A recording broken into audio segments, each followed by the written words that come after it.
Subscribe કરો એ હૈ news India ચેનલને, પછી યુટ્યુબ એપ પર બેલ આઇકોનનું બટન દબાવો અને નિહાળો એ હૈ news India channel.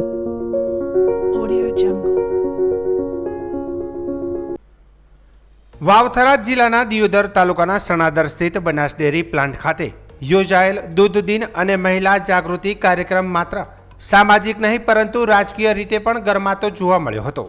Banas dairy અને GCMMFના સંયુક્ત આયોજનમાં રાજ્યના નાયબ મુખ્યમંત્રી હર્ષ સંઘવી અને બનાસ ડેરીના ચેરમેન તેમજ વિધાનસભાના અધ્યક્ષ શંકર ચૌધરીની હાજરીમાં ગ્રામ્ય મહિલાઓએ પશુપાલન અને દૂધ ઉત્પાદન ક્ષેત્રે પોતાની સિદ્ધિઓ રજૂ કરી હતી, જેમાં નારી શક્તિની આત્મનિર્ભરતા અને પ્રગતિના જીવંત ઉદાહરણો જોવા મળ્યા હતા.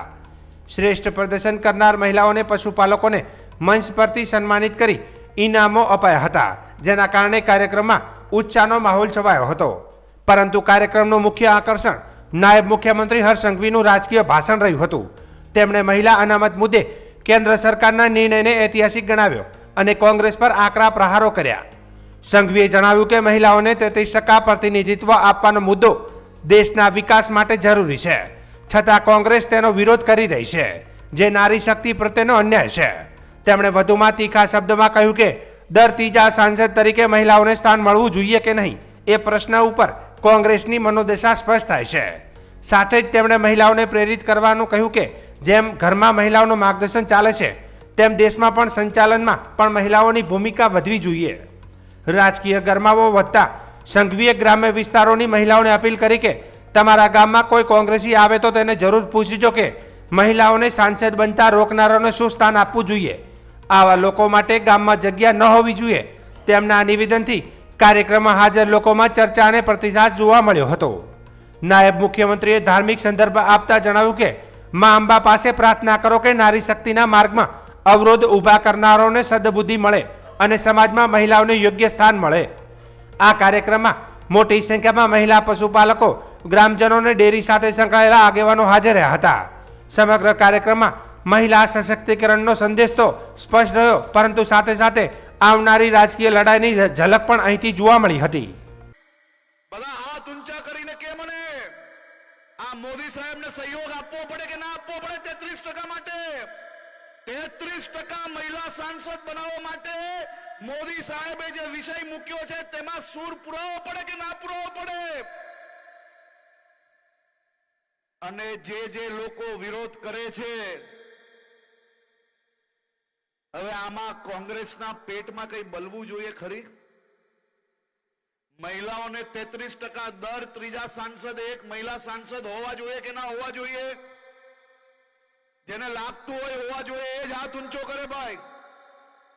અને આ કોંગ્રેસીઓ જો આનો વિરોધ કરે ચાલે ખરી? બહેનો હોવી જોઈએ કે નહીં? ઘરમાં જેમ બહેનોનું ચાલે એમ દેશમાં ચાલવું જોઈએ કે નહીં? અને આ કોંગ્રેસીઓ ના પાડે તો ગામમાં એને પેસવા નહીં લેતા. પાક્કો કે માં અંબાને પ્રાર્થના કરજો કે આ વિપક્ષીઓને માં અંબા સદબુદ્ધિ આપે અને મહિલા શક્તિના આ ઐતિહાસિક કાયદામાં કોઈ વિરોધ ના કરે. અને માં અંબાને પ્રાર્થના કરજો કે નારી શક્તિને રોકવા માટેનો પ્રયાસ કરનાર લોકોને માં અંબા જરૂરથી શિક્ષા આપશે. અને તમારા ગામમાં કોઈ બી કોંગ્રેસી પેસે તો એને જરૂરથી પૂછજો કે આ મહિલાઓને સાંસદ બનતા રોકવા વાળા લોકોને અમારા ગામમાં કોઈ જગ્યા નથી, એને પેસવા માટેની કોઈ જગ્યા નથી. એવી શક્તિ તમારે બતાડવી પડશે, ત્યારે જ મહિલા શક્તિ જરૂરથી આગળ વધશે. વાવથરા જિલ્લામાં આગામી તાલુકા અને જિલ્લા પંચાયતની ચૂંટણી પહેલા જ સરદારપુરા ગામમાંથી વિરોધની જ્વાળા ભભૂકી ઉઠી છે. ધણીધર તાલુકાના સરદારપુરા ગામના ગ્રામજનોએ ચૂંટણીનો સામૂહિક બહિષ્કાર કરવાની ઘોષણા કરતા સમગ્ર વિસ્તારમાં રાજકીય કળભળાટ મચ્યો છે. ગામના લોકોએ જિલ્લા કલેક્ટરને લેખિતમાં રજૂઆત કરી સ્પષ્ટ કરી દીધું છે કે જ્યાં સુધી તેમની વર્ષોથી બાકી રહેલી મૂળભૂત સમસ્યાઓનું નિરાકરણ નહીં આવે ત્યાં સુધી તેઓ મતદાનમાં ભાગ લેશે નહીં. નો વોટ ઓનલી રોડના નારા સાથે ગ્રામજનોએ પોતાનો આક્રોશ વ્યક્ત કર્યો છે. ગ્રામજનોનો મુખ્ય આક્ષેપ છે કે સરદારપુરા અને ભાખરી ગામ વચ્ચેના પાકા ડામર રોડની માંગ વર્ષોથી કરવામાં આવી રહી છે, છતાં આજ દિન સુધી કોઈ અસરકારક પગલાં લેવામાં આવ્યા નથી.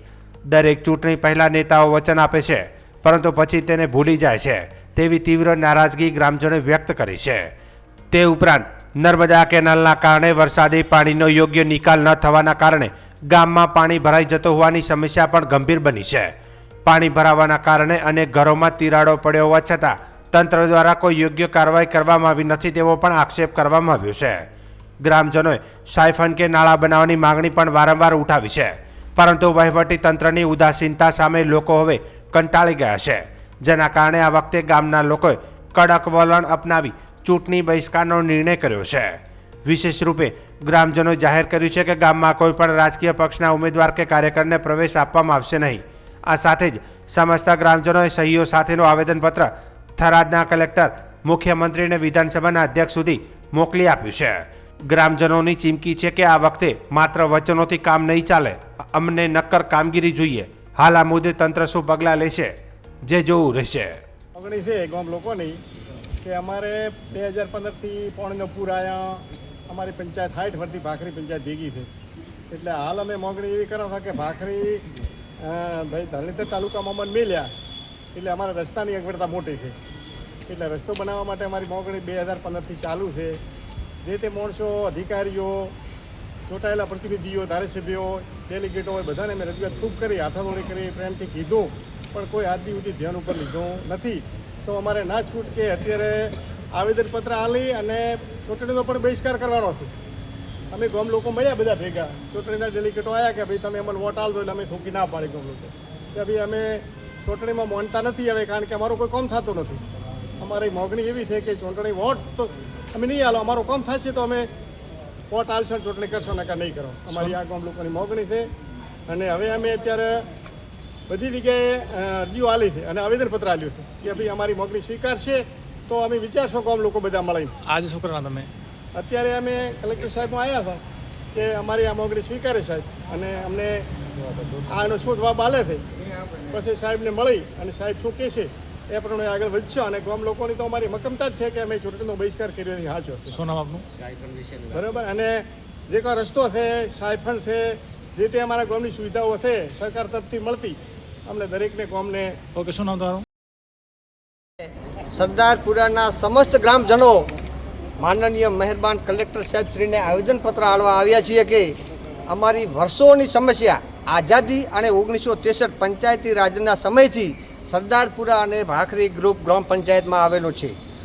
દિગાવર નેતા વર્ષોથી અમે નેતાઓને સરકારી દ્રષ્ટિએ ભલામણ કરેલ છે. અમારા વડીલોએ મૌખિક ભલામણ કરેલ છે અને અમે પણ લેખિત અને મૌખિક ભલામણ કરેલ છે કે જ્યારે અમારે સરદારપુરાથી ભાખરી માત્ર 3 કિલોમીટરનું અંતર છે. સરદારપુરાથી ભાખરી માત્ર 3 કિલોમીટર કાચા રસ્તાનું અંતર છે, જ્યારે સરદારપુરા વાવ અને ભાખરી જવા માટે પાકા રસ્તાનું 16 કિલોમીટર જેટલું અંતર થાય છે. આની વારંવાર રજૂઆત કરી પણ આનું કોઈ નિરાકરણ આવ્યું નથી. બીજી બાબત કે વર્ષોથી અમારા ગામની અંદર પાણી આવે છે. કેનાલ આવી, કેનાલ જમીનથી 3 ફૂટ ઊંચી અને પશ્ચિમ દિશા તરફ કેનાલ ઊંચી હોવાથી વાવ, ખેતરોનું પાણી, સરદારપુરા ગામનું પાણી પશ્ચિમ દિશા તરફ વહેણ કરે છે અને પાણી ઊંચું ચડતા અમારા ઘરોમાં પાછું ફરી વળે છે, જેના કારણે મકાનો ધરાશય થાય છે, પાકા મકાનોને તિરાડો પડે છે. આવી વારંવાર સમસ્યાઓ અને પાણી નિકાલ બાબતે ગંભીર સમસ્યા લઈને અમે રજૂઆતો કરેલ છે, પરંતુ આનું કોઈ નિરાકરણ આવેલ નથી. વધુમાં અમને વાવમાંથી ધણેધર તાલુકામાં સમાવેશ કર્યો, જ્યારે અમારે વાવ તાલુકામાંથી ધણેધર તાલુકામાં સમાવેશ કર્યો, જ્યારે વાવ સરદારપુરાથી વાવ અને વાવથી ઢીમા અમારે પાકા રસ્તે 21 કિલોમીટરનું અંતર થાય છે, જ્યારે વાવ સરદારપુરાથી ભાખરી અને ભાખરીથી ઢીમા પાકા રસ્તાનું અંતર માત્ર 7 કિલોમીટર થાય છે. જ્યારે પંચાયતને લગતું કામ હોય કે તાલુકાને લગતું કામ હોય, અમારા માટે આ માત્ર 3 કિલોમીટરનો રસ્તો અમારા ગામ લોકો માટે હિતાવહ છે.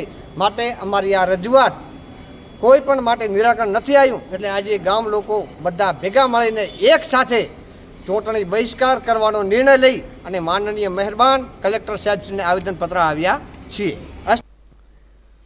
વાવ થરાદ જિલ્લામાં સ્થાનિક સ્વરાજ્યની ચૂંટણીને લઈને રાજકીય માહોલ ગરમ છે. ત્યારે થરાદ નગરપાલિકાની ચૂંટણીમાં 7 વોર્ડની કુલ 28 બેઠકો માટે ઉમેદવારો વચ્ચે જોરદાર મુકાબલો જામવાનો છે. આ ચૂંટણીમાં ભાજપ, કોંગ્રેસ, આમ આદમી પાર્ટી અને અપક્ષ ઉમેદવારો વચ્ચે સીધી ટક્કર જોવા મળશે. મળતી માહિતી મુજબ થરાદ નગરપાલિકાની કુલ બેઠકો સામે ભાજપના 27, કોંગ્રેસના 23, આમ આદમીના 2 અને અપક્ષ સહિત અન્યના 11 ઉમેદવારો મેદાનમાં છે. આ રીતે કુલ 63 ઉમેદવારો ચૂંટણી જંગમાં ઉતર્યા છે. વિશેષ વાત એ છે કે એક બેઠક બિનહરીફ જાહેર થતાં તે બેઠક પર ચૂંટણી યોજાવાની નથી, જ્યારે બાકીની 27 બેઠકો માટે મતદાન યોજાશે. આ બિનહરીફ બેઠકને લઈને પણ રાજકીય ચર્ચાઓ ગરમાઈ રહી છે. ભાજપ અને કોંગ્રેસ વચ્ચે ટક્કર માનવામાં આવી રહી છે, જ્યારે આમ આદમી પાર્ટી અને અપક્ષ ઉમેદવારો પણ કેટલાક વોર્ડમાં પરિણામોને અસર કરી શકે છે.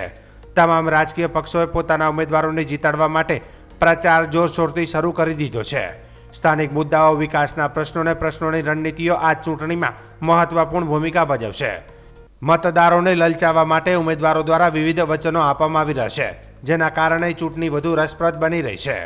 આગામી દિવસોમાં પ્રચાર વધુ તેજ બનશે અને તમામ પક્ષો જીત માટે પૂરજોશમાં પ્રયાસ કરશે. થરાદ નગરપાલિકાની આ ચૂંટણી હવે પ્રતિષ્ઠાનો જંગ બની ગઈ છે, જેમાં પરિણામ કઈ તરફ વળે છે જે જોવું રસપ્રદ રહેશે. થરાદ નગરપાલિકાની સામાન્ય ચૂંટણી વર્ષ 2026માં કુલ 97 ઉમેદવારી નોંધવામાં આવેલી હતી. રજૂ થયેલા ફોર્મ પૈકી 21 ફોર્મ છે એ અમાન્ય ઠેરવવામાં આવેલા અને 76 ફોર્મ છે તે માન્ય ઠેરવવામાં આવેલા. આજે 15 એપ્રિલ 2026ના રોજ બપોરે 3 કલાક સુધીમાં ફોર્મ પરત ખેંચવાનો સમય હતો, જેમાં કુલ 7 વોર્ડમાં મળીને 12 ઉમેદવારોએ પોતાની ઉમેદવારી પરત ખેંચેલ છે. આમ થરાદ નગરપાલિકાની ચૂંટણીમાં અંતિમ યાદી જે બનશે તે 64 હરીફ ઉમેદવારોની યાદી બનવા પાત્ર છે, જેમાં 7 વોર્ડ છે, 28 સીટો છે. વાવ થરાદ જિલ્લાના સરહદી ગામ રાજેણા ખાતે જિલ્લા પોલીસ વડા દ્વારા ખાસ મુલાકાત લેવામાં આવી હતી, જેને લઈને ગામમાં ઉત્સાહ અને ગૌરવનો માહોલ સર્જાયો હતો. આ પ્રસંગે રામ મંદિર કમ્યુનિટી હોલ ખાતે આયોજન કરાયેલા કાર્યક્રમમાં પોલીસ તંત્ર અને ગ્રામજનો વચ્ચેના સંબંધોને વધુ મજબૂત બનાવવાના મુદ્દે મહત્વપૂર્ણ ચર્ચા કરવામાં આવી હતી. કાર્યક્રમ દરમિયાન ગામના સરપંચ અને ગ્રામજનોએ પોલીસ અધિક્ષકનું ઉષ્માભર્યું સ્વાગત કર્યું હતું. જિલ્લાના ઉચ્ચ પોલીસ અધિકારી ગામે પહોંચતા લોકોમાં ખાસ ઉત્સાહ જોવા મળ્યો હતો. સરપંચે પોતાના સંબોધનમાં જણાવ્યું કે ભૂતકાળમાં ભારત પાકિસ્તાન તણાવ જેવી કટોકટીની પરિસ્થિતિમાં પણ રાજેણા ગામના લોકોએ પોલીસ તંત્ર સાથે ગભે ગભો મિલાવી કામગીરી કરી હતી. તેમણે વધુમાં જણાવ્યું કે રાષ્ટ્રની સુરક્ષા અને શાંતિ જાળવવાના તમામ પ્રયાસોમાં ગામ હંમેશા પોલીસનો પૂરતો સહયોગ આપશે. કાર્યક્રમ દરમિયાન પોલીસ અધિક્ષકે ગ્રામજનો સાથે સીધો સંવાદ સાધ્યો હતો. સુરક્ષા, કાયદો વ્યવસ્થા તેમજ જાગૃતિ સંબંધિત મુદ્દાઓ પર માર્ગદર્શન પૂરું પાડ્યું હતું. આ મુલાકાતને ગામ માટે ગૌરવની ક્ષણ ગણાવતા સરપંચે જણાવ્યું કે જિલ્લાના ઉચ્ચ પોલીસ અધિકારીની હાજરીથી ગામમાં વિશ્વાસ અને સુરક્ષાનો માહોલ વધુ મજબૂત બનશે. કાર્યક્રમમાં પોલીસ સ્ટાફ, ગ્રામ પંચાયતના સભ્યો, વડીલો તેમજ મોટી સંખ્યામાં યુવાનો હાજર રહ્યા હતા.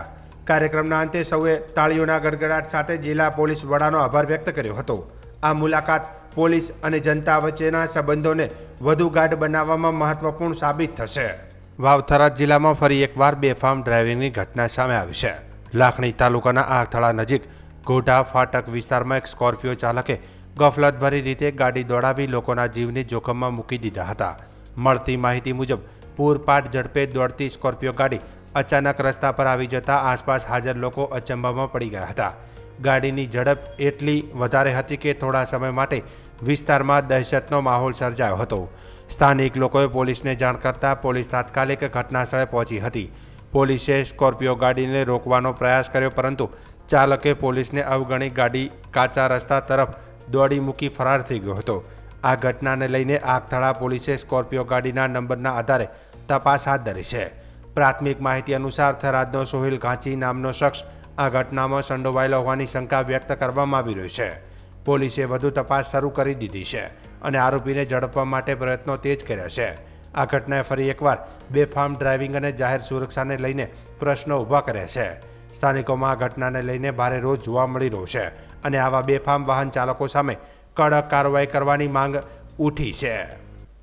વાવ થરાદ જિલ્લામાં જિલ્લા પંચાયત અને તાલુકા પંચાયતની ચૂંટણીને લઈને રાજકીય માહોલ દિવસે ને દિવસે ગરમાઈ રહ્યો છે। ઉમેદવારી ફોર્મની ચકાસણી બાદ આજે ફોર્મ પરત ખેંચવાના અંતિમ દિવસે ભાટવર ગામ બેઠક પરથી આમ આદમી પાર્ટીના ઉમેદવાર દ્વારા ઉમેદવારી પરત ખેંચતા રાજકીય વર્તુળોમાં ભારે ચકચાર મચી છે। મળતી માહિતી મુજબ ભાટવર ગામ બેઠક પરથી આમ આદમી પાર્ટીની ઉમેદવાર રમીલાબેન વશરામભાઈ પ્રજાપતિએ અંતિમ ક્ષણે પોતાનું ફોર્મ પરત ખેંચી લીધું હતું। જોકે અચાનક આ ઘટનાએ સ્થાનિક રાજકારણમાં આંતરિક અસંતોષ, દબાણ કે રાજકીય સોદાબાજી અંગેના પ્રશ્નોને જન્મ આપ્યો છે। વાવ તાલુકા પંચાયતની 16 બેઠકો માટે હવે કુલ 36 ઉમેદવારો મેદાનમાં છે, જ્યારે જિલ્લા પંચાયતની વાવ, દેથળી અને માળકા બેઠકો માટે કુલ 9 ઉમેદવાર વચ્ચે સીધી ટક્કર રહેશે। ભાજપ અને કોંગ્રેસ વચ્ચે મોટાભાગની બેઠકો પર સીધી ટક્કર છે, જ્યારે કેટલીક બેઠકો પર આપ અને અન્ય પક્ષો પણ સ્પર્ધામાં છે। ભાટવર ગામ બેઠક પર આપના ઉમેદવારની પીછેહટથી હવે કોંગ્રેસ અને ભાજપ વચ્ચે સીધી ટક્કર બની છે, જેના કારણે બંને પક્ષોએ પોતાની જીતના દાવા મજબૂત કરવા માટે પ્રચાર વધુ તેજ કરવાની તૈયારી શરૂ કરી દીધી છે। રાજકીય વિશ્લેષકોના મતે આ ઘટનાથી મતદારોમાં નવા સમીકરણો ઊભા થઈ શકે છે। ખાસ કરીને ગ્રામ્ય રાજકારણમાં ઉમેદવારી પરત ખેંચવાની ઘટનાઓ હંમેશા રાજકીય સંકેતો આપતી હોય છે, જે આ વખતે પણ સ્પષ્ટ જોવા મળી રહી છે। આગામી દિવસોમાં પ્રચાર જોરશોરથી આગળ વધશે, જેમાં મતદારોને આકર્ષવા માટે તમામ રાજકીય પક્ષો દ્વારા તીવ્ર પ્રયાસો કરવામાં આવશે। વાવ થરાદ જિલ્લામાં ચૂંટણી હવે વધુ રસપ્રદ અને ટક્કરભરી બનવાની શક્યતા દેખાઈ રહી છે। ઉલ્લેખનીય છે કે સમગ્ર ચૂંટણી પ્રક્રિયા માટે 600થી વધુ કર્મચારીઓને ફરજ પર મૂકવામાં આવશે, જેથી મતદાન પ્રક્રિયા શાંતિપૂર્ણ અને પારદર્શક રીતે પૂર્ણ થઈ શકશે।